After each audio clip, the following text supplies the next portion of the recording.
Good evening, everyone. My name is Joe. In my last video that I made, I talked a little bit about the Beretta92FS. I discussed a little bit about the history of how the gun evolved, as well as the takedown or the actual field stripping part of how the gun comes apart for cleaning.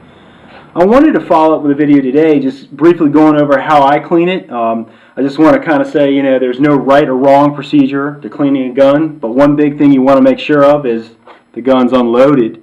In this case, as you can see, it's already been taken down. Just two real small caveats. I use gun scrubber and gun oil, which also has a cleaning solution in it as well, with all caliper patches. So these patches can fit any barrel on any rifle or any pistol. You can get probably all these supplies at a Walmart for like under $10.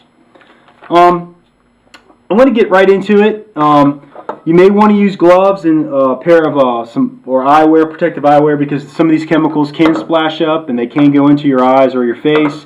Most of all, you may want to use gloves because you're going to be in contact with your skin with these chemicals, and they may cause some irritation, and you want to try to prevent that. Beretta is so nice enough to provide you a cleaning tool and a brush, so that comes with the gun. So where I start is with the frame. What I do with the frame, I take gun scrubber, I spray the gun scrubber down through the center of the actual frame. And what I try to do is make sure that the lever, the release, the mag release, and the slide lever, and also the hammer back in here where powder collects, I try to make sure I get and remove that, as much of it as possible, with the gun scrubber.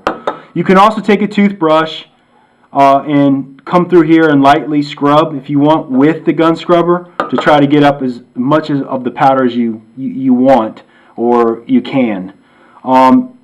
This usually by itself does a really good job of breaking it up, and then it's just a matter of coming through and wiping it out. Like I said, up to you. There's no right or wrong way with actual cleaning the gun. Just remember, there's one big safety rule: make sure the gun's unloaded. And off the bat, I want to just kind of stipulate too that I'm a gun enthusiast. I love sharing knowledge with people, and I love learning. So there's no, I'm not by any means a professional marksman, gunsmith, or I'm not a member of the military, but I do enjoy doing this and I love sharing it. With that, we're going to move on to the next piece of the gun, which is the actual slide. The slide, two things you need to keep in mind if you still have a toothbrush and you want to use it. I usually take gun scrubber and I will apply gun scrubber to the inside of the frame where it mates up, or the slide where it mates up with the frame. So basically this, and I emphasize that you want to put a lot of that, or some of that gun scrubber, you want to concentrate in here where the firing pin and the extractor is. You take a toothbrush and you come behind it and brush it, and then when you're done, you wipe it out and you apply oil inside the actual slide frame rails, and with the actual frame itself, you come by and follow up with gun oil and cleaner here inside the actual frame, and you wipe it out. Bearing in mind, you do want to make sure you keep the actual frame rails with oil on them, so that it leaves lubricant, not an absorbent amount of lubricant, but just enough. Then we get into the actual retaining pin and spring. This is pretty straightforward here. You basically make sure that you clean it off with gun scrubber, come across with gun oil, and you wipe it down. And you don't want to have an excessive or over excessive amount of oil on here, just like it is with the actual frame rail. You just want to make sure there's enough on there.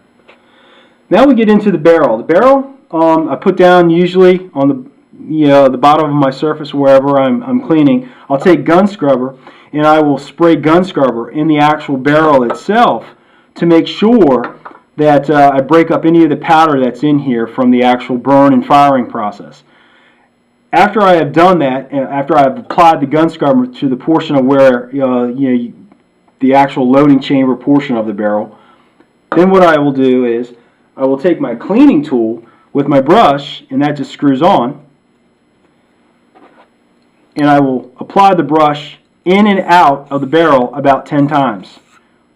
This will remove the main portion of the powder and gun residual or powder from the burn process out of the barrel.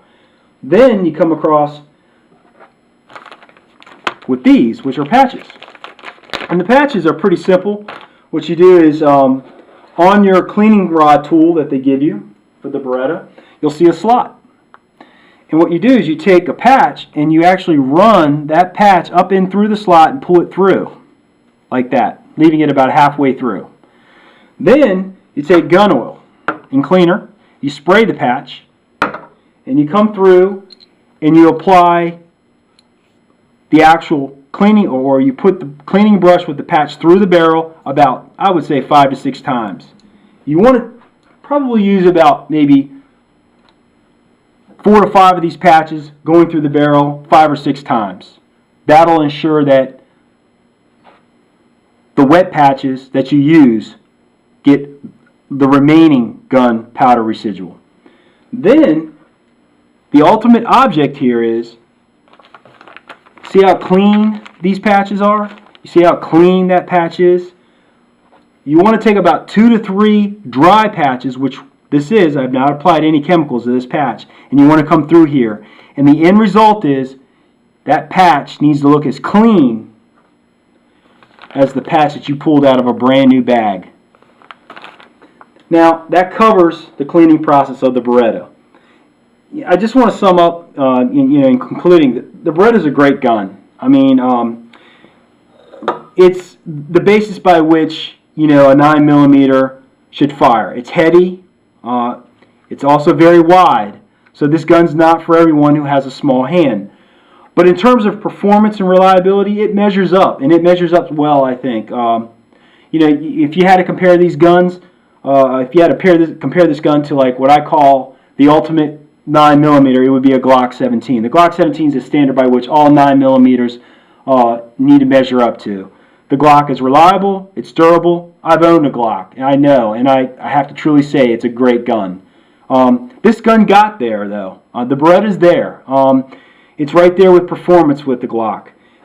Initially, the frames and the actual frames and the actual slides, they had issues. And the metallurgy, or the medical makeup that this gun was designed from, was the problem. In Italy, the Italian manufacturers over in Italy, when they first brought these guns over to the military, they questioned some of the ammo that the military was using, which was the M8A2.